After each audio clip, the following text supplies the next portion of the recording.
कह सकती हूँ कि ये जो पूरा बजट है ये देश के हर वर्ग को भरोसा देता है, गरीबों को सहारा देने वाला बजट है। ये युवाओं को मौका देने वाला, महिलाओं को सम्मान और ताकत देने वाला और देश की अर्थव्यवस्था को आगे बढ़ाने और एक साफ रोड मैप दिखाने वाला ये पूरा बजट है।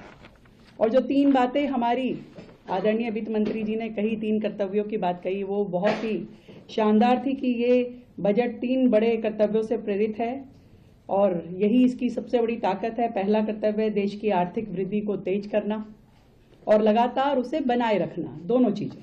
दूसरा कर्तव्य है कि लोगों की आकांक्षाएं पूरी करना और लोगों की परिवारों की क्षमता बढ़ाना ताकि हर नागरिक देश के विकास में भागीदार बन सके। और तीसरा कर्तव्य जो आदरणीय प्रधानमंत्री नरेंद्र मोदी जी का विजन है, उनका मंत्र है सबका साथ और सबका विकास। इस विजन को सही मायने में जमीन पे उतारने के काम इस बजट ने किया ताकि हर परिवार, समुदाय इनको साधन भी मिल सके और अवसर भी मिल सके। ये बजट मुझे पूरी तरीके से युवाओं के लिए, महिलाओं के लिए, मध्यम वर्ग सभी के लिए मौका देने वाला, अवसर देने वाला और भारत की प्रगति को एक नए आयाम तक लेके जाने वाला मुझे लगता है।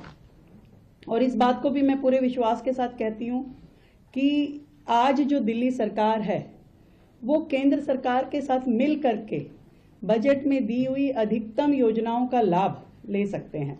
दिल्ली सरकार लगातार केंद्र के साथ मिल करके एक विजन, जो विजन 2047 है, विकसित भारत विकसित दिल्ली, हम उस पर काम कर रहे हैं। लगातार केंद्र से संपर्क में रहते हुए हम अपनी परियोजनाओं के लिए फंड भी लेके आते हैं और हर योजना पे केंद्र के साथ मिलके काम भी कर रहे हैं हम। तो ये सारा का सारा जो बजट है, इसमें हर एक एक्सपेक्ट को जब मैंने देखा तो दिल्ली के लिए मुझे बहुत ही ये शानदार बजट दिखाई देता है, जिसमें रोजगार के भी अवसर हैं, डेवलपमेंट के लिए भी हमारे साधन हैं और पूरी तरीके से इस बजट को हम दिल्ली के हित में मानते हैं। बहुत ही शानदार लगा मुझे इस बजट में महिलाओं के लिए जो प्रोविज़न रखा गया, विशेष रूप से हमारी लड़कियों के लिए जो हॉस्टल्स हैं। अब हर जिले में जब हॉस्टल बनेंगे तो लड़कियों को बेहतर एजुकेशन के लिए, अपने रोजगार के लिए अवसर मिल पाएंगे। अन्य राज्यों से आकर के भी लोग जिस राज्य में वो अपनी पढ़ाई करना चाहते हैं, रह करके काम करना चाहते हैं, उन्हें अवसर मिलेंगे। दिल्ली भी इसमें सहभागी होगा। ये एक बहुत बड़ा, मुझे लगता है कि देश को एक बूस्ट मिलने वाला है इस चीज़ से। युवाओं के लिए भी हमने देखा कि अनेक प्रकार की योजनाएं और एक तरीके से नेक्स्ट जनरेशन बजट इसको कहें तो कोई गलत नहीं है, जिसमें स्वास्थ्य पे, खेल पे, पर्यटन पे, हर चीज़ को रोजगार के साथ जोड़ा गया है। और इस बजट से कुल मिला के ग्रोथ भी मिलता है, सुधार भी मिलता है और जनता को राहत भी मिलती है।